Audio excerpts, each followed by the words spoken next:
Amigos de BPI TV, nosotros hacemos el presente contacto a esta hora desde Caracas, Venezuela, para llevarles a ustedes la participación del profesor Víctor Márquez, presidente de la Asociación de Profesores de la Universidad Central de Venezuela. Todo esto en un foro donde se está evaluando la vulnerabilidad de la autonomía universitaria en este avanzar de el actual Ejecutivo Nacional en función a la Asamblea Nacional Constituyente y a los proyectos de ley para lo que ellos han denunciado es vulnerar la autonomía universitaria. Escuchemos.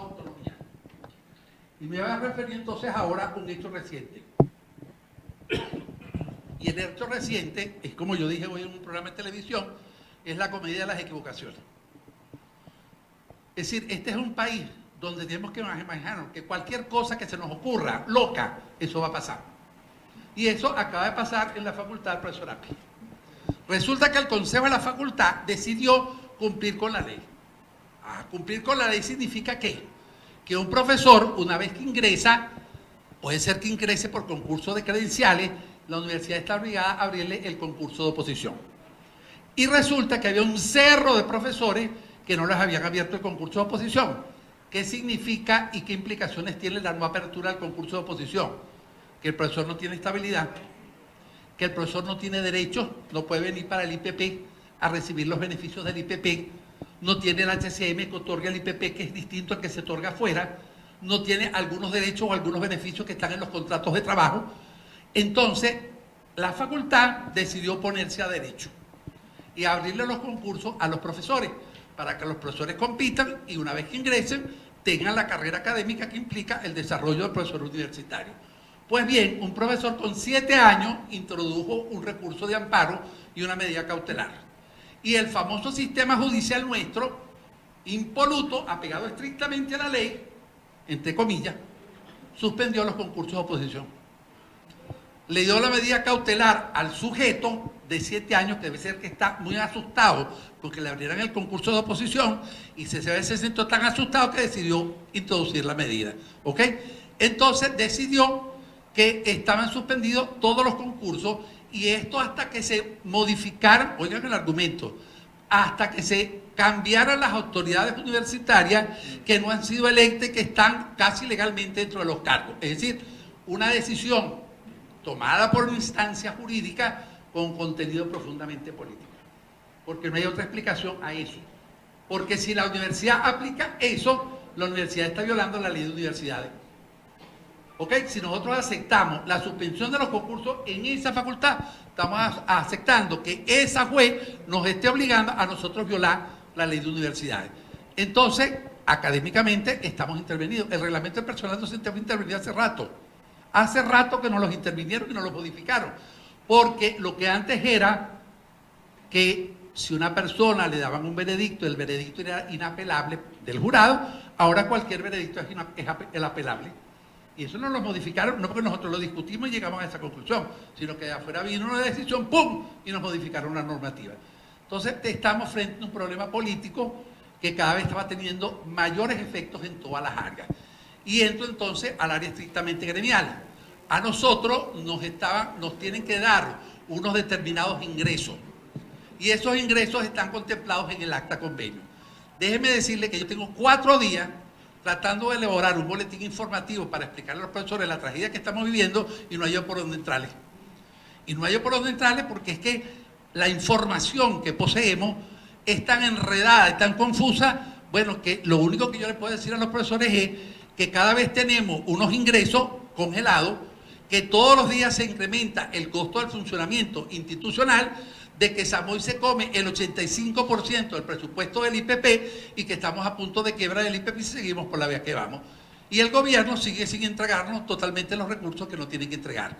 Es decir, que el efecto no solo es allá en la institución, no solo es en la formación del profesor, no solo es que no puede ascender porque le impiden el ascenso o porque no le dan las condiciones de trabajo, sino que también desde el punto de vista de los derechos gremiales y sindicales está también siendo afectado. Ahora, ¿todo eso es casual? ¿O todo eso forma parte de una estrategia política dirigida a destruir la institución? Entonces, efectivamente, muy bien que el núcleo de decanos haya propuesto y esté actuando en el sentido de crear conciencia. La única observación que yo hago es que debemos dejar, y eso no se lo ha hecho el núcleo de decanos, se lo he hecho a los compañeros de la Junta Directiva, les he dicho, nosotros tenemos que salir a patear a las facultades, nosotros no podemos seguir reunidos aquí en la sala de sesiones, tenemos que ir a discutir con cada uno de los profesores en el aula, para que los profesores entiendan en cuál es la condición en la cual están viviendo, porque la intención del gobierno, y efectivamente va a llegar. Toda esa pregunta que se hizo Valda, bueno, a esa hay que saber que lo que viene es una intervención de la universidad. Ahora, ¿cómo nos vamos a defender? Bueno, eso forma parte de lo que nosotros nos venimos planteando hace mucho tiempo.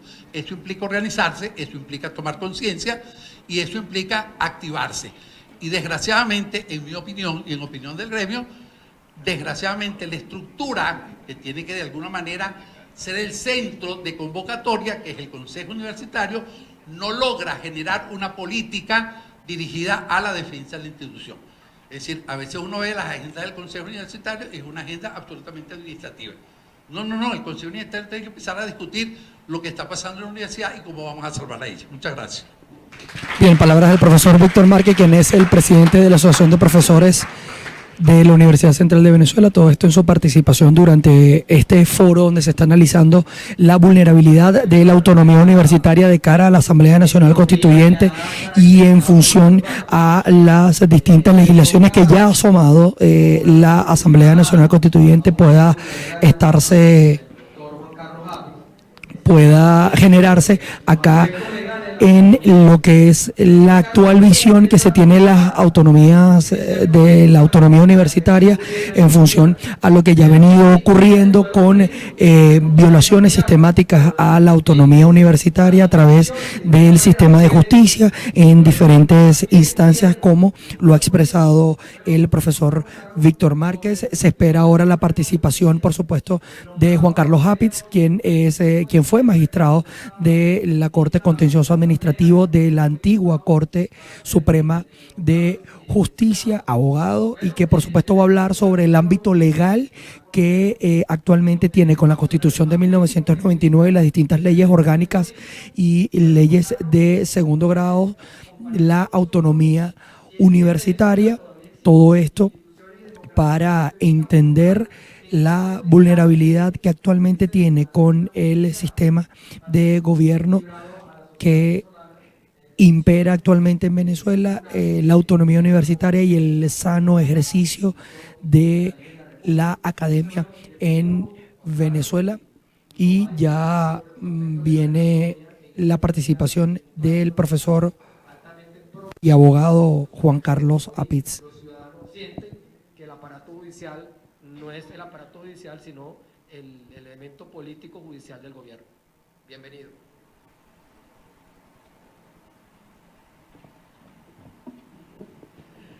Buenos días.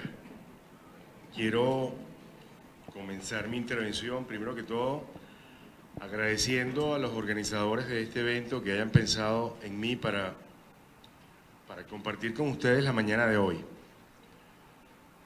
Así que mi agradecimiento al decano Valda y al resto de los organizadores de este evento. Debo advertir que nos reunimos con el núcleo de decanos hará un mes e hicimos una serie de sugerencias sobre cómo enfrentar la situación que vive hoy la Universidad Central de Venezuela. Yo creo que el título que le pusieron a mi intervención adolece ahí de algunas palabritas que las voy a agregar el día de hoy, porque dice aspectos legales de la autonomía universitaria, y me voy a referir a los aspectos legales y a los aspectos ilegales también. Así que deberíamos completar ese título. Fíjense, para la UNESCO hoy es Día del Docente, Día Mundial de los Docentes. Así lo determinó la OIT y la UNESCO, y hoy estamos reunidos acá y simultáneamente en la sede de la UNESCO en París hay una conferencia para reflexionar sobre la situación de los docentes a nivel mundial. El lema de esa conferencia que se está realizando hoy en París es enseñar en libertad y empoderar a los docentes. nada más pertinente al día de hoy que el lema de la conferencia de la UNESCO en París el día de hoy. Y pertinente porque justamente es lo que no está pasando en Venezuela, la posibilidad de enseñar en libertad, ni mucho menos se le está empoderando al docente. Voy a afirmar algo que podrá sonar duro, difícil, grueso, pero es que la autonomía universitaria no existe. Y mis palabras van dirigidas a demostrar que no hay autonomía universitaria. Y no la hay porque la autonomía universitaria parte, a mi manera de ver, de una premisa falsa, que es una actitud de reconocimiento. El artículo 109 constitucional dice: el Estado reconocerá la autonomía. Eso significa que primero existe, pero para que tenga efectividad hace falta ese reconocimiento. Y en Venezuela ese reconocimiento no se da, no lo hay. Y no lo hay porque en Venezuela no hay Estado, en Venezuela no hay instituciones. En Venezuela se confunde el Estado con el gobierno. Ustedes escuchan al comandante de la ignorancia, que es Nicolás Maduro, y uno se da cuenta que no hay Estado, que lo que hay es una pandilla criminal que dirige el poder público en Venezuela. Y que a eso llamamos gobierno.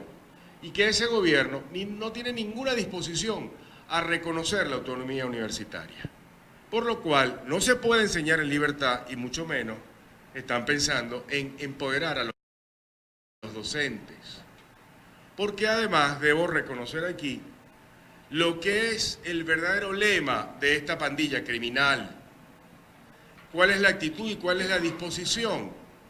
¿Qué es lo que dijo el candidato amnésico a la gobernación de Miranda? ¿Ustedes se acuerdan de lo que dijo Héctor Rodríguez? No, mire, cuidado, no ayudemos mucho, no formemos mucho, no eduquemos mucho a los venezolanos, no vaya a ser que terminen siendo todos escuálidos y se nos pongan en contra. Eso es lo que nutre el pensamiento de esto que llamamos gobierno. No hay ningún interés en reconocer la autonomía universitaria. Así que no la hay y no la va a haber. La autonomía universitaria pervive, flota en nuestras mentes, pero no en el gobierno. No tiene ninguna disposición a hacerlo. Y luego, otro error de la actual Constitución: pensar que la autonomía, esa que nosotros defendemos día a día en las aulas de clase, es solo para las universidades determinadas en la Constitución, en el artículo 109, como universidades autónomas. Eso es lo que puede explicar cómo en el Consejo Nacional de Universidades, las universidades privadas son tratadas de una manera despectiva, de una manera discriminatoria, porque esas y el resto de las universidades no autónomas no merecen autonomía universitaria. Así lo dice la Constitución. Las universidades autónomas son en verdad las que pueden aspirar a que se les reconozca su autonomía universitaria. Autonomía universitaria que significa en concreto qué cosas, qué es lo que estamos perdiendo. Y voy a refrescar algunas ideas para que nos pongamos en claro qué significa la autonomía universitaria. Primero, darse sus normas de gobierno, darse sus normas de funcionamiento, administrar su patrimonio, planificar, organizar y elaborar, así como actualizar los programas de investigación, docencia y extensión. ¿El gobierno ha mostrado en estos últimos 18 años alguna disposición a ello? No. ¿Y en el pasado hubo en verdad disposición a eso? Tampoco. Vamos a sincerarnos.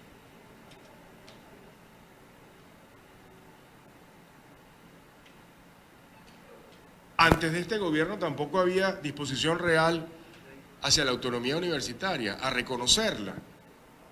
Las universidades somos un fastidio, somos una piedra en el zapato del poderoso. Víctor relataba lo que recientemente un tribunal había decidido. Voy a hacer ampliación del relato de Víctor Márquez. Es que al día de hoy no tenemos ni concursos de oposición ni concursos de credenciales porque están suspendidos por un tribunal. No es solamente la Facultad de Ciencias Jurídicas y Políticas. Toda la universidad están suspendidos los concursos de oposición y los concursos de credenciales.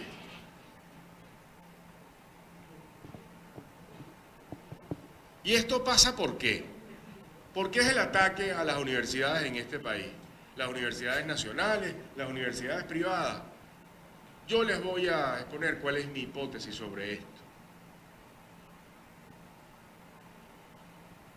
Hoy Venezuela vive la más grave crisis de representatividad que hayamos sufrido los venezolanos. Nosotros no nos sentimos representados por nadie. Quienes adversamos la ideología del gobierno, no nos sentimos representados en nuestros líderes. Pongámonos la mano en el corazón a ver si esto es mentira. Y particularmente nuestros líderes de oposición no nos representan porque sentimos que son incoherentes, que son contradictorios y que no aportan nada.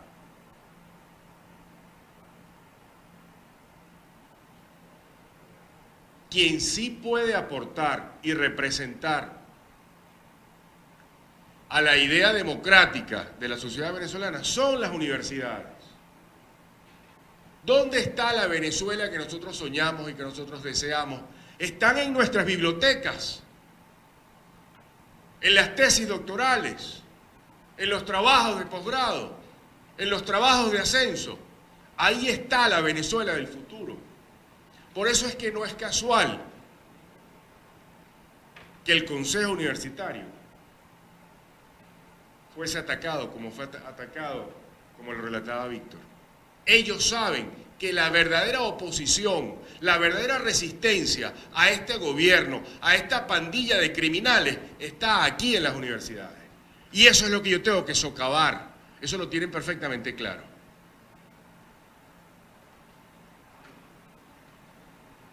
En 18 años, ¿cuántas elecciones universitarias han ganado? Ninguna.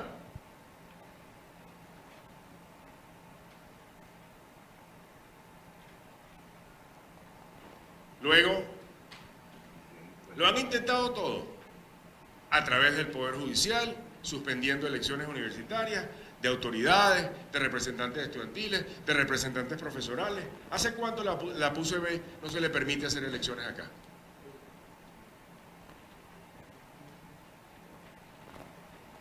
Las autoridades universitarias lo mismo, los estudiantes lo mismo. Y luego, fíjense, en ese intento por socavar las universidades, entonces ahora es las convenciones colectivas. ¿Alguien sabe el contenido de la tercera convención colectiva? Eso es una entidad fantasmagórica. Sabemos que existe porque nos depositaron un dinero de un retroactivo. Pero ¿cuál es el contenido? Nadie sabe, no lo han publicado.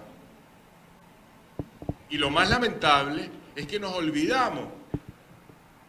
Ya en nuestras bocas no está el convenio suscrito entre los profesores y las autoridades universitarias. Ahora todo el mundo habla de la convención colectiva. Los acuerdos federados se han olvidado. ¿Y cómo lo hacen? A punta de realazo.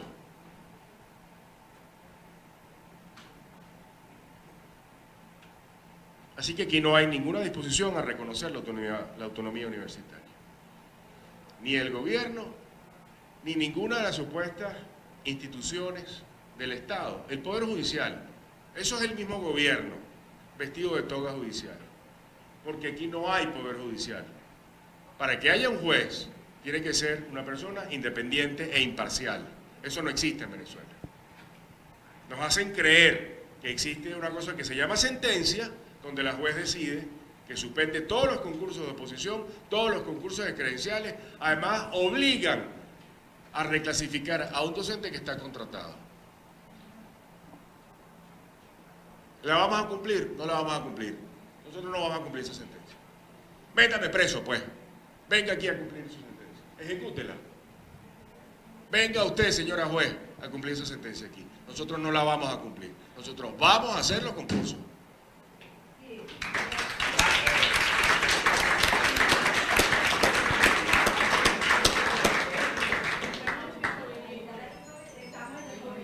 No, es que es aún mejor. Nosotros nos vamos a pegar a la legalidad universitaria. Eso no es eso.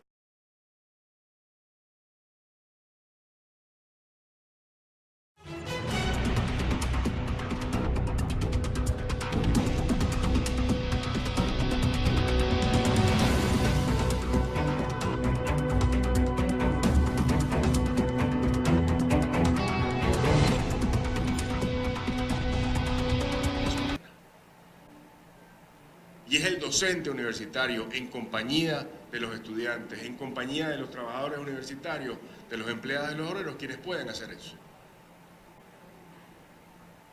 Es el momento de la efectividad política, de rendir resultados. Le decía al decano Baldas cuando nos reuníamos que hay que dejar la mala crianza y comenzar a darles donde les duele. ¿Dónde les duele? Bueno, yo creo que deberíamos ir a la Asamblea Nacional Constituyente sin entrar a discutir sobre su legitimidad, que todos sabemos que es ninguna. Esa Asamblea Nacional Constituyente fue convocada pisoteando al pueblo de Venezuela, porque a ninguno de nosotros se nos preguntó si queríamos una Asamblea Nacional Constituyente. A ninguno de nosotros se nos preguntó si queríamos que derogaran la actual Constitución. Así que se le convocó de espaldas a los venezolanos, pero además, la manera en que se eligieron a esos usurpadores que invadieron la sede de la Asamblea Nacional, a esos 564 constituyentistas que no fueron electos, como lo establece nuestra Constitución, de forma universal, directa y secreta, esa espuria Asamblea Nacional Constituyente va a tener que escucharnos, porque yo soy de la idea que tenemos que ir a la Asamblea Nacional Constituyente a decirle, mire, usted está aquí para redactar una nueva Constitución. Esa es su función. Por cierto, quiero aclararlo, porque aquí hay una manipulación. Aquí se ha dicho que la Asamblea Nacional Constituyente puede hacer lo que le da la gana, porque ella es, bueno, ya no es supraconstitucional, ahora es supraterrenal.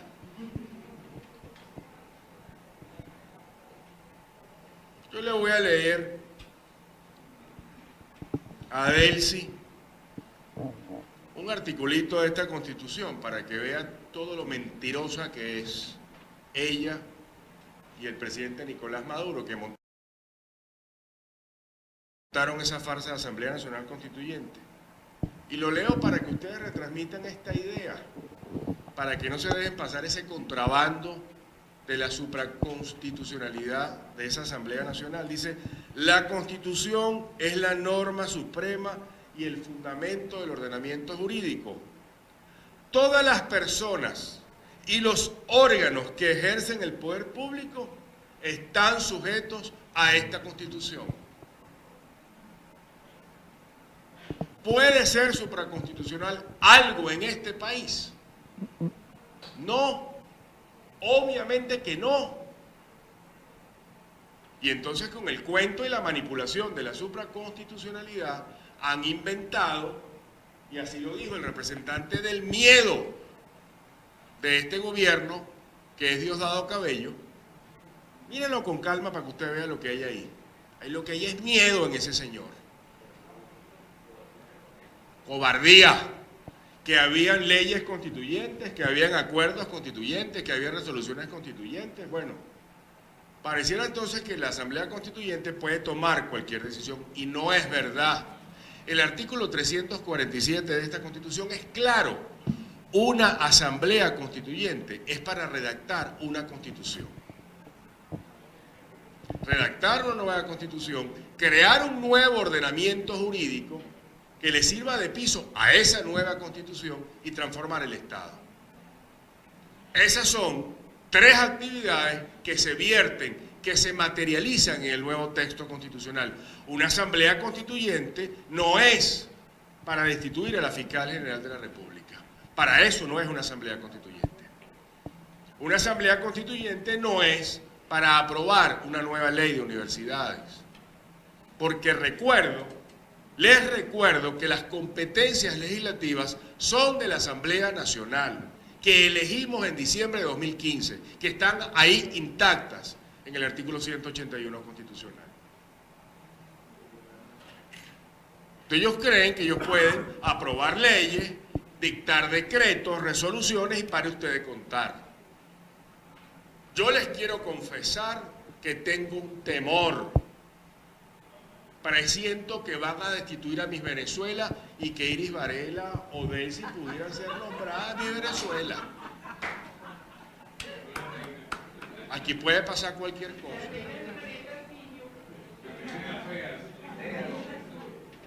Así que pongamos las cosas en su justo lugar para podernos entender. Decía yo, ya para concluir, que tengo a Héctor, que me está haciendo señas, y la última seña es con un látigo, con una correa. Yo a Héctor, bueno, que nos hace falta eficacia política. Tenemos que presentarnos en la Asamblea Nacional a aportar las soluciones que nosotros podemos darle al país, porque esa sigue siendo una obligación de las universidades según el artículo 2 de la Ley de Universidades. ¿Qué decimos nosotros frente a ese exabrupto ambiental que es el arco minero? Tenemos que ir a la Asamblea Nacional a oponernos a eso, a decirle qué es lo que debe hacerse con el arco minero. ¿Cuáles son los aportes de la Universidad Venezolana para esta catástrofe económica que estamos viviendo? ¿Dónde está el programa económico que le lleve a la UCB a la Asamblea Nacional? Tenemos que hacerlo. Tenemos eximios economistas aquí en la facultad. ¿Por qué no hemos ido a llevarle un paquete de solución económica? ¿Cuál es nuestra propuesta a la crisis hospitalaria del país? ¿Cuál es nuestro aporte como universidades? Debemos presentarnos en la Asamblea Nacional y hacer un aporte en blanco y negro de cómo se solventa esa situación, para que no sigamos viendo fotos como las que vimos la semana pasada de las parturientas en Barquisimeto en la sala de espera. ¿Cuál es el aporte de la Universidad Venezolana frente a la crisis de las medicinas que se viven en Venezuela? ¿Por qué no hemos ido a la Asamblea Nacional? Independientemente del desconocimiento que hagamos de ella, tenemos que ser más proactivos. En la Facultad de Derecho estamos haciendo un plan de reforma del Poder Judicial venezolano. Vamos a presentarnos en la Asamblea Nacional a entregar un paquete de reformas a ese Poder Judicial que es una máquina de persecución, que es una máquina de destrucción. Así que creo que es el momento de asumir la iniciativa. Lo que no podemos seguir es una actitud de sobrevivientes. La actitud no puede ser ¿qué hago para que no me intervengan? Creo que tiene que ser ¿qué hago o qué hacemos nosotros para intervenir del otro lado? Esa tiene que ser la actitud nuestra. No podemos fracasar No podemos fracasar como lo han hecho otros de nuestros dirigentes políticos en estos 18 años. Voy a terminar estas breves palabras con una frase que creo que es bien consona con el momento que vivimos. El éxito nos fortalece a todos. El fracaso solo fortalece a los más fuertes. Gracias, buenos días. Bien, palabras de Juan Carlos Apitz, quien es abogado y también fue magistrado de la Corte Contencioso Administrativa de la Corte Suprema de Justicia en estas disertaciones que se vienen realizando desde acá, desde la APUC-UCB, en la cual se está hablando sobre la autonomía universitaria y producto de este mismo debate, entender la situación en relación a todo lo que tiene que ver con la Asamblea Nacional Constituyente y por supuesto estas propuestas de ley que hablan sobre una violación sistemática de la autonomía universitaria, es lo que han denunciado estos catedráticos durante este foro. Con estas imágenes nosotros despedimos el presente avance de BPI TV.